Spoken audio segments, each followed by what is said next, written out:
সবাইকে স্বাগত জানাই। আমি প্যারেন্টিং কনসালটেন্ট এবং সাইকোলজিক্যাল কাউন্সিলর শৈলী মণ্ডল দাস। আজ শিশুদের কিছু টপিক নিয়ে আলোচনা করব।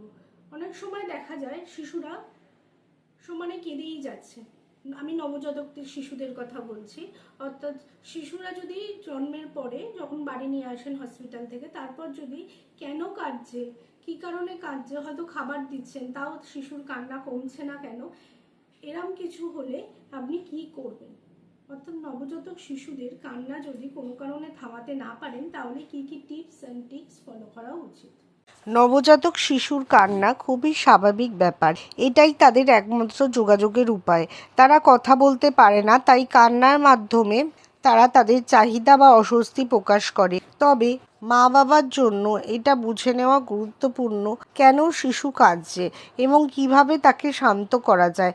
নিচে ধাপে ধাপে আমি ব্যাখ্যা করছি। প্রথমে কারণটি বোঝার চেষ্টা করুন। নবজাতক শিশুর কান্নার প্রধান কারণগুলো হলো ক্ষুধা বা খিদে, সবচেয়ে সাধারণ কারণ। বুকের দুধ বা ফর্মুলা মিল্ক দিন। খিদে মিটে গেলে শিশু সাধারণভাবে শান্ত হয়ে যায়। ভেজা ডায়পার, ভেজা বা নোংরা ডায়পার শিশুকে অস্বস্তি দেয়।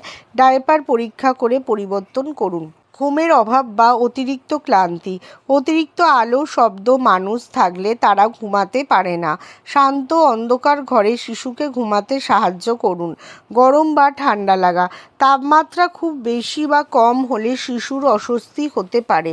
ঘরের তাপমাত্রা মাঝারি রাখুন। খুব বেশি কাপড় শিশুকে পরাবেন না।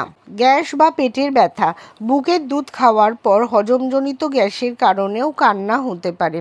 খাওয়ার পর শিশুকে কাঁধে নিয়ে হালকা করে পিঠে চাপ দিন যাতে ঢেকুর ওঠে।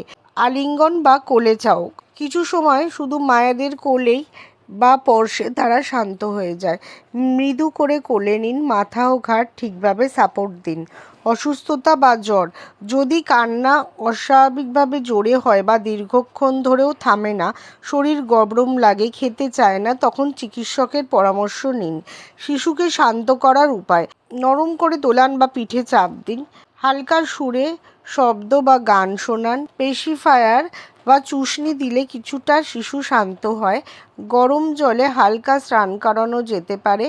হালকা কাপড় মুড়িয়ে রাখা করলে তারা নিরাপত্তা অনুভব করে।